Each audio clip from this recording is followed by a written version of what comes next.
late from the parking lot of Spouts Market. And see, we're in really good shape. We're running late today. We are an hour and 23 minutes late. But I'll tell you why. It's all important because we've got the kind of veggie hot dogs. They were on sale at the co-op today. Lon's favorite veggie hot dogs. He's like a little kid. Let's have hot dogs. He sings that every day, by the way. Yeah, I always ask for hot dogs, veggie hot dogs every day. And every day... we don't do veggie hot dogs, let's put it that way. But we've got a freezer full of them. No, we don't. We have 2 in right the freezer. That's why I got another package. Well, anyway, we are here. If you've, I hope you didn't spoil your schedule for today to wait for this. And I'll understand if there's no one out there. I'll of course be heartbroken, but the world's hard. Okay. Anyway, I'm going to turn you over to Constance before I talk today about the part 2 of the Rabbi's dilemma, and I'm going to have to talk quite a bit about the I Ching today. So if you've got friends and family, call them up. And so that way you won't have to listen to Lon and me talk. Call them up and have a good chin wag with them. Call them up and say, Lon's talking about the I Ching today. And I just don't give a whatever. I don't care, so I'm going to call you and talk instead. Okay, so here's what I'm going to do. All right, don't get it too close. You're beautiful. That's because I can't, even with his glasses, he doesn't see very well. Well, good morning. We had California's in the news even with the weather. I was out, of course, in blowing wind and rain, almost getting knocked over on a ladder, nailing tarp that had come loose off of a slight place. Anyway, what's that called? A carport thing. And then many times out trying to retie a tarp that we had over our car because it has so many rust holes in it. And it was dark and it was nighttime and we were out of power and you were out there in the dark holding a flashlight in your teeth. Yeah, but that's okay because I can see pretty well in the dark. But anyway, it was an adventure, but the worst part was that we came in and I made dinner by candlelight. I mean, I didn't open cans or anything. I actually chopped veggies and stuff and made dinner. And then we ate by candlelight. And I was worried I was going to have to wash dishes with water that I heat on the stove because our gas burner, we don't have an electric stove, and I can light the gas burner with a match, so that worked well. Anyway, but then the power went on at 10:30. But we were out for like 8 hours, and Lon says we were like the Donner Party. We weren't hungry, but we were pretty gosh darn cold. So not as cold as the Donner Party. Anyway, It was cold. It was cold. So that's over, and this morning we were extra late because I had to put on funky clothes and untie the car from 8 moorings. I had tied in 8 places on the car with many knots and stuff of this giant tarp over the car because of the rust holes. And anyway, so I did that this morning. I had to come back in and change clothes and whatever it is. And so it's all, pretty much. No, it's everybody's fault. It's Sacramento's fault. It's the weather's fault. So, but I thought I'd talk about. Oh, and I was out there and I was thinking when wind was blowing so hard, I would tend to yell at it. Stop it! Because it was knocking my ladder over. And I was behind the tarp that I was trying to hold up, and I was going. As I was yelling, "Stop it!" And Lon was in the house for part of the time, not the first half, part of the time, shining his flashlight at me. through the window. From the dry living room. Anyway, while I was screaming, "Stop it!" to the wind. But then I thought of, well, I know who I am. Why can't I just, I thought of Jesus on the boat on the lake, calming the storm. I thought of that picture and probably in my Catholic missal. And I thought, well, why can't I just do that? But then I figured when you're only 40%, you have to be 100% enlightened for you to be able to do stuff like that. And I'm only like 40%, so I couldn't quite pull that off. But I did think about it. And it worked because the next day it stopped. It was only 9 hours later when it when the wind stopped. Anyway, I wasn't going to talk about. I thought I'd talk about communication. It's overrated. See, this is exactly why I'm talking about it. That people, but all of us right now, I am not really communicating with you because, I can feel good juju, and when people give messages back, it's the feedback and stuff. I visualize that I'm talking to people,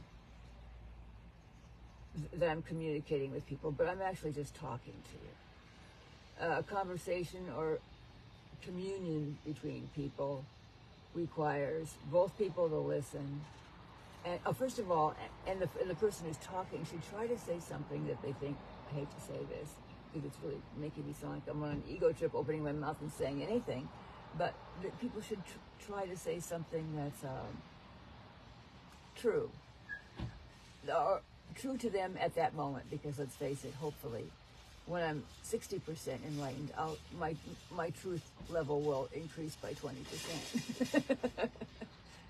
Does that make any sense? That equation seems try to say something true and loving and positive,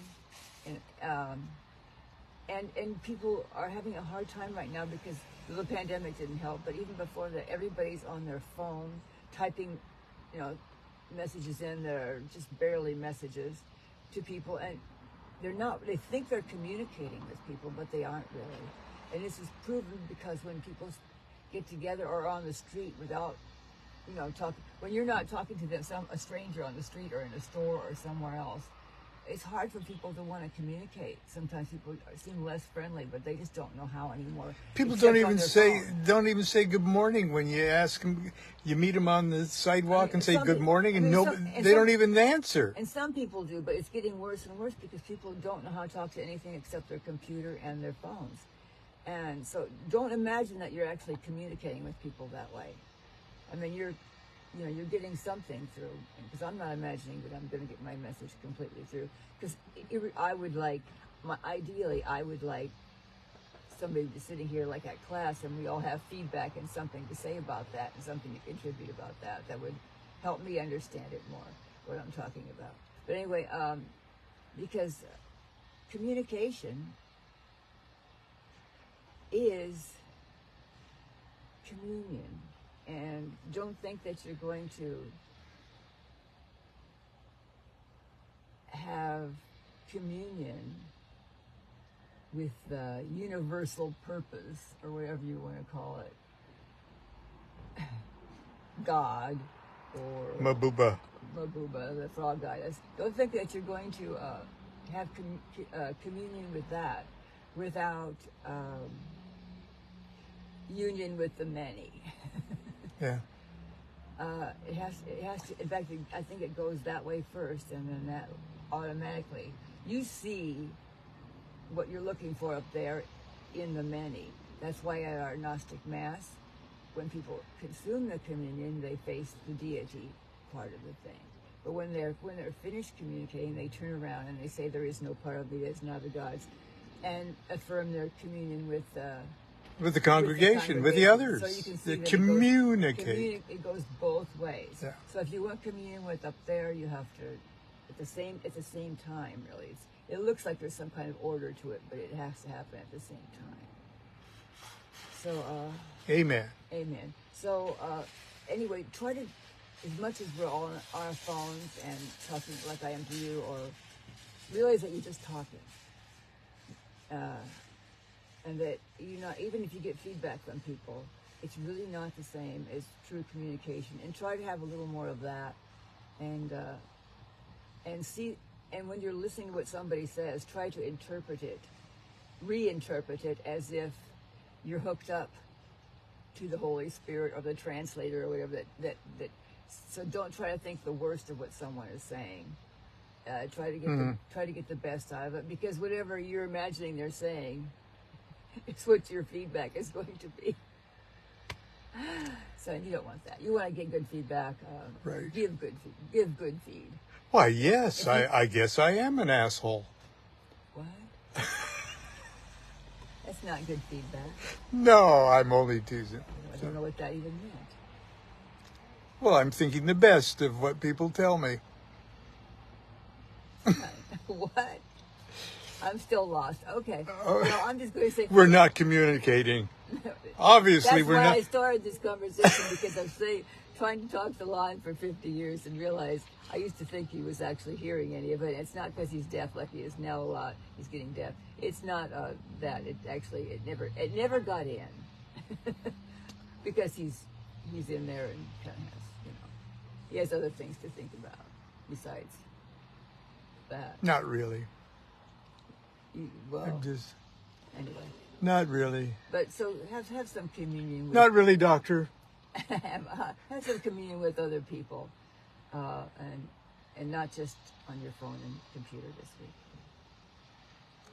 Well,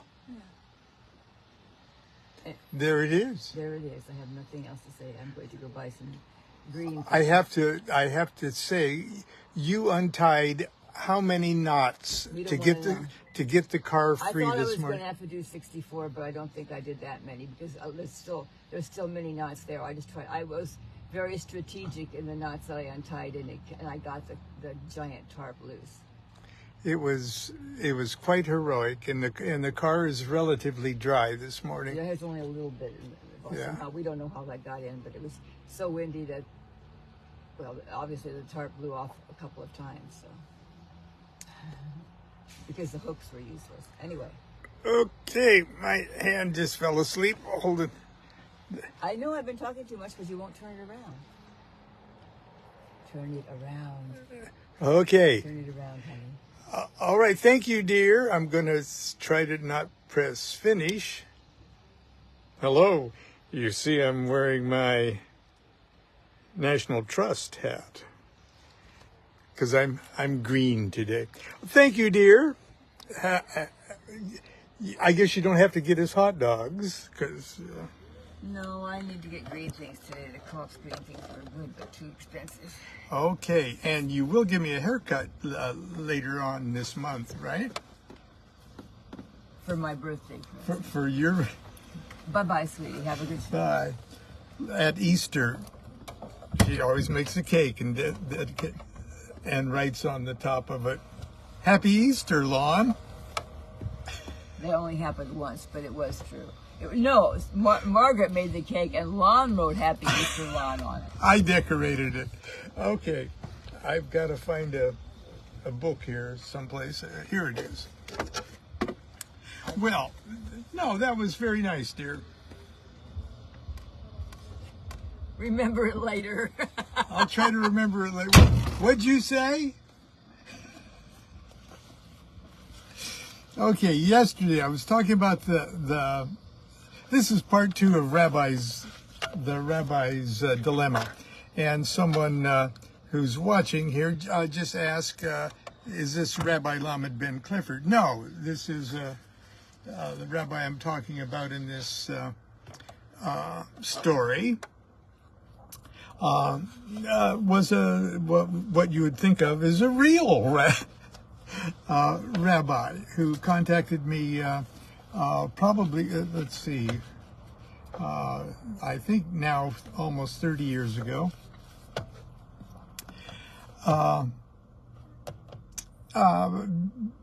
Because he wanted me to perform, quote, a black magic operation to help his daughter-in-law get pregnant with a boy, or just to get pregnant. Okay, and if you didn't hear the lead up to all of this, please scroll down on my Facebook page, or just see the repeat of this on YouTube. I wrote him back more or less, telling him, no, I don't do stuff like that, and I don't. He specifically asked that I evoke a Goetia demon to make his daughter-in-law pregnant, and he was very generous and offered to fly me out to New York and pay whatever it took. And I was sort of tempted, because I'm always broke, and it sounded like, well, if he was naive enough to do that, I could use a trip to New York. But I thought, no, I can't. I may be a phony, but I'm not that big of a phony. And but I thought about it. And I said, I won't do the demon thing. And I mentioned that even if it worked out, it would sort of put a curse on the whole family, that every time the child stubbed its toe or had caught cold or got ill or any misfortune that would fall the kid, they'd always have in the back of their mind, this is some kind of retribution for the black magic demon that was responsible for the child's nativity. And he wrote me back and said, I'm, quote, let's see, where is it? I am willing to take such a curse upon myself. And that's where we left yesterday. I had to admire the depth of the man's resolve. Such fearlessness and focus may characterize a fool, but are also the mark of a natural magician.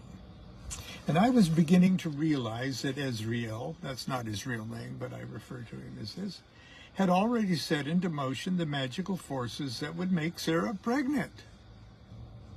And that my participation had already become, in his mind, a factor in the equation. I resigned myself to try to help him in any way I could. I was sure, however, that raising a Goetic spirit was not going to be the way to do it. I wrote him back and told him so, adding that I was prepared to consult with other spirits to determine the facts of the matter and how best to proceed. He seemed satisfied with that answer and thanked me. I don't know how he would have felt had he learned that the, quote, other spirits to which I referred were those who oversaw the operation of humanity's oldest, continually consulted oracle, the Chinese Book of Changes, the I Ching. For those of you not familiar with this marvelous oracle, I must apologize for being unable to offer a proper introduction. Instead, I must direct you to many fine translations of the text, which can be found in bookstores worldwide. My favorite one is by Richard Wilhelm and rendered into English by Carl F. Baines. It has an excellent foreword by Carl Jung and is a real treasure for lovers of Eastern mysticism in general, and the I Ching in particular. I have been a I Ching dilettante since the late 1960s, and I'm not being overly modest when I stress my amateur status. For me to suggest otherwise would be the most outrageous presumption. It's said that the great Confucius waited until he was 90 years old to study the oracle, and wrote that if he had another 90 years to devote to its mysteries, it would not be enough time.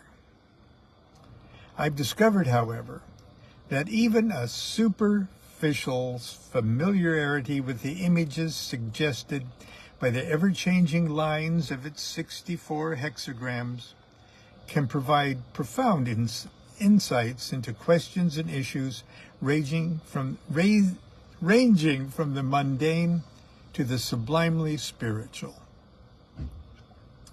For the answer to the Rabbi's dilemma, the I Ching would be the only spirit I would trust with this most personal and sensitive issue. Before dining that evening, I showered and put on my most comfortable magical vestments, a clean black sweatpants and a sweatshirt.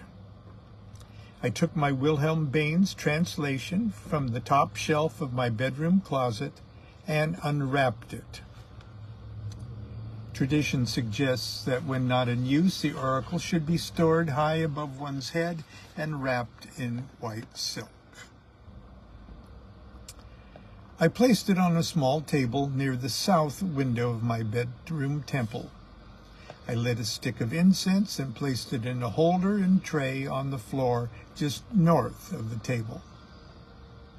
I knelt before the table and bowed 3 times, each time lightly touching my forehead to the floor. I would remain kneeling throughout the entire process, a gesture which at the time was for me not accomplished without some measure of pain. I hope the rabbi would appreciate this.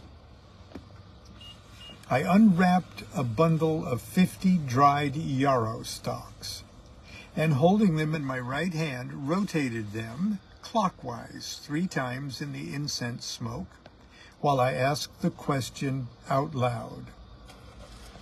Here's the question. What is preventing David and Sarah from conceiving a child? I removed 1 stalk from the bundle and laid it horizontally in front of me as a reminder of the supreme consciousness. Then for the next 15 minutes, in obedience to the rather complex traditional procedure, I carefully manipulated the remaining 49 stalks to randomly generate the number groupings that would create a stack of 6 lines called a hexagram. Each of the 6 lines of the basic hexagram is either unbroken, an unbroken line, or male or yang, or a broken line, female, yin. There are thus 64 possible ways to combine 6 lines that are either broken or unbroken. To the ancient Chinese sages who developed the system, these 64 different hexagrams presented to their minds archetypal images that in turn suggested ideas, situations, even moral commentaries on historical, social, political, and personal matters. These ideas aren't static. Indeed, like everything in our objective reality, the hexagrams are in a constant state of change. Hence the name, the Book of Changes.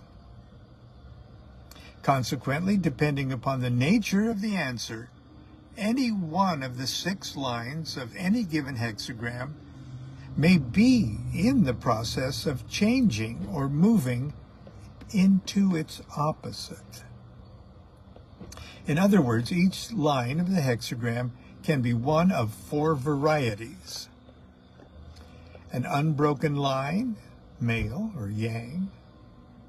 A broken line, female, yin. An old unbroken line. In other words, a male so old it'll soon change or move to female or broken. Or an old broken line, a female who is so old will soon change or move to a male or unbroken. I hope you're following that. So those are the 4 kinds of lines. It can either be a young broken line or a old broken line, or an old unbroken line to an old unbroken line. Okay, and they turn into their opposites.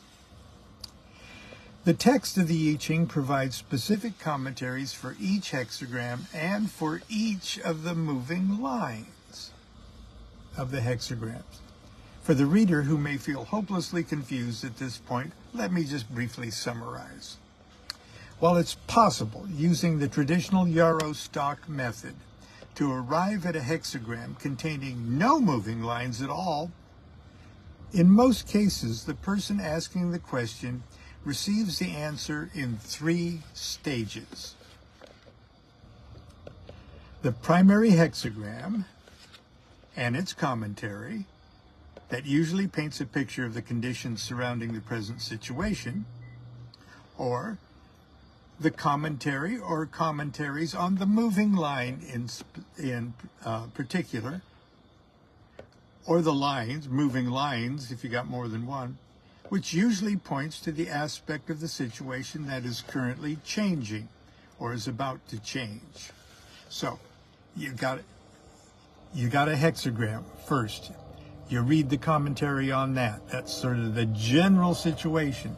Then you look to see what the moving line is, and there's a special little commentary just for that moving line. And you read that one, and that gives you a sense of what's happening to affect the change that's going on. And then you flip that moving line to its opposite, and it creates a new hexagram. And then you read the commentary of that whole new hexagram. So the new hexagram and its commentary that's formed when the moving line or lines have changed and moved into their opposite. This part of the answer is usually the most suggestive of what the future might hold. I likened the process to viewing 3 consecutive drawings on one of those flip cartoons we used to make with a pad of paper when we were kids. The viewer can understand the plot or the message of the cartoon by simply looking at each individual drawing. The plot's revealed by sensing the apparent progressive movement of the images when several pages are flipped before our eyes. As in all divinatory systems, the answer is ultimately revealed through the agency of one's own intuitive impressions. Almost without exception, the I Ching speaks to us in metaphoric language like a fortune cookie on steroids that rings true only if we're attuned to hear the answer from out of its flowery prose. To my great relief, the I Ching answered my question, what is preventing David and Sarah from conceiving a child? It answered in a remarkably clear manner, and it came as a classic 3-part answer, made up of the primary hexagram, which in this case was number 9, which is called the taming power of the small. Okay, and I'm going to show you what that hexagram number 9 looks at. And it has an arrow. It has an arrow pointing to the 4th line from the bottom. So that's hexagram number 9, and it's indicating that the moving line's in the 4th place. Okay? And when that moving line changes, it changes to the hexagram that is all unbroken lines, or hexagram number 1, the creative, which is the ultimate male. Well, DuQuette will tell you in a second here. With a moving line, number 4 from the bottom, which transforms the primary hexagram into hexagram number 1, which is called the creative. Now, it doesn't take a seer to see that the ultimate answer to my question, the 3rd and final step in the process, was hexagram number 1, which is the most male of all the hexagrams. That being the case, it was pretty clear to me that David and Sarah would indeed succeed in becoming parents, and that it was highly likely that the firstborn child would be a boy. Furthermore, the appearance of the hexagram 1 as the third and final part of the answer seemed to suggest that the eventual birth of this child would be a particularly profound event. And I'm going to quote from the I Ching. When an individual draws this oracle, it means that success will come to him from the primal depths of the universe. This, however, did not answer the question of what was currently preventing David and Sarah from conceiving and bringing forth this child, and what change would occur to make this happen. Looking back at the first part of the answer, hexagram 9, the taming power of the small, we see that most of the ingredients for a successful conception, pregnancy, and birth, as described as dense clouds, okay, the component ingredient, they're in place, but there was yet no rain. Here's a quote from the I Ching. The taming power of the small has success. Dense clouds, no rain from our western region. This text continues at length, and here are a few of the highlights that jumped out at me. Hence the image of many clouds, promising moisture and blessing to the land, although as yet no rain falls. Only through the small, by means of friendly persuasion, can we exert any influence. To carry out our purpose, we need firm determination within and gentleness and adaptability in external relations.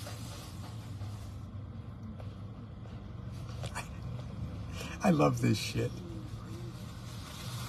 The commentary on the moving line, the fourth line from the bottom, the line that when changed turns hexagram number 9 into hexagram number 1, says this: if you are sincere, blood vanishes and fears give way, no blame.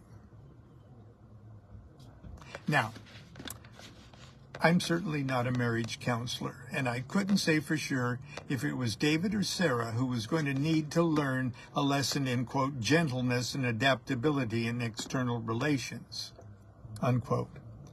But it sure sounded to me like there was a real presence of fear in the relationship, and somebody was not exceeding by romantic delicacy.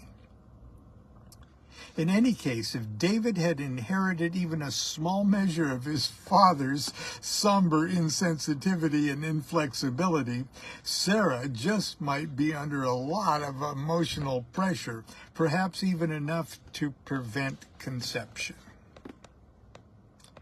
Perhaps a small change in David's attitude or behavior could neutralize his anxiety and her fears long enough to solve the problem. The I Ching's commentary on the image seemed to agree. Quote, the wind drives across heaven, the image of the taming power of the small. Thus the superior man refines the outward aspect of his nature. Okay, that was enough for me. My spirits had spoken.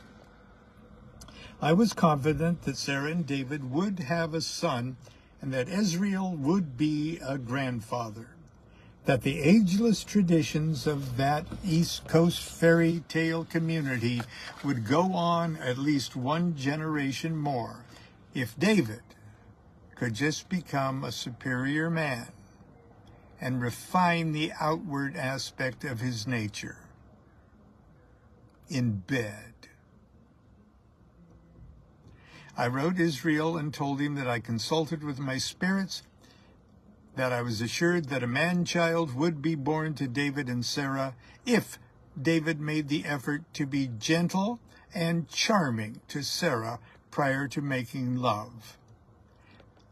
I then really stuck my neck out and added something.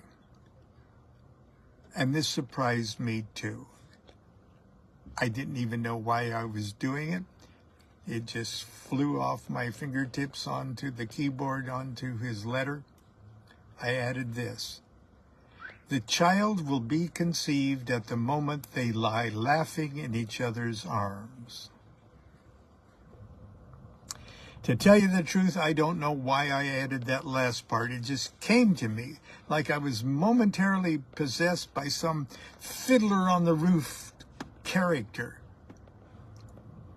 I immediately got an email back thanking me for my help, but no other comments. I then worried that my answer was too corny or personal or unmagical, or perhaps too Fiddler on the Roofish to be taken seriously. About 60 days later, I received a very upbeat message informing me that Sarah was pregnant and that everyone was hoping for the best. About 6 months later, I received an email from the rabbi proudly announcing the birth of his grandson and a simple note, "Thank you for your efforts." And that's the Rabbi's Dilemma, Part 2, the final installment. Thank you very much for forgive us for being so late this morning. It's been sort of an extraordinary week with California's weather and our ineptitude and unpreparedness. So hopefully things will be back to normal. I'll be back on schedule tomorrow. And until then, continue to be good to yourself and be good to each other. Do what thou wilt shall be the whole of the law. Love is the law. Love under will.